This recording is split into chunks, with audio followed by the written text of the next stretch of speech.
মিরপুর মাছের হাটের দৃশ্যটি আজকে আপনারা দেখুন। আসলে এই হাটটি মঙ্গলবারে হাট, এত প্রচুর পরিমাণ যে বিভিন্ন জেলা পর্যায় থেকে লোকজন আসে, এখানে জাম বেঁধে যায়। আসলে আমাদের মিরপুরের একটু ব্রিজ হওয়ার কারণেই, কারণ এখানে এই পথ দিয়ে লোকজন চলাচল করে, এটা ভেড়ামারা রোড, বিভিন্ন জায়গায় থেকে তারা আসে। আর এটা মাছের হাট, কাঁচা সবজির হাট, বিভিন্ন এখানে নিত্য প্রয়োজনীয় জিনিসগুলো পাওয়া যায়। এই হাটে সপ্তাহে একদিন হাট লাগে।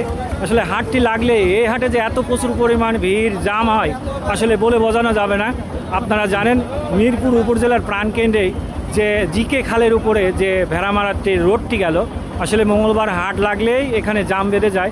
দেখতেই পারছেন এখানে কিন্তু যাওয়ার কোনো পরিবেশ নেই, একটি সাধারণ মানুষ যে হেঁটে যাবে সেই পরিবেশটাও নেই, দেখতেই পারছেন।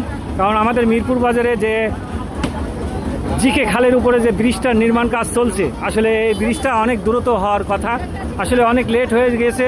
আসলে আমরা কষ্ট দুর্ভোগ করে অনেক বিভিন্ন জেলা পর্যায়ে গ্রাম পর্যায়ের লোকজনগুলা চলাচল করছে। আপনারা সরাসরি আপনাদের মাঝে তুলে ধরছি ভিডিওগুলা। অবশ্যই আপনি লাইক দিয়ে শেয়ার দিয়ে আরেকজনকে দেখার সুযোগ করে দেবেন। এটা মিরপুর মাছের হাটের দৃশ্যটি তুলে ধরলাম।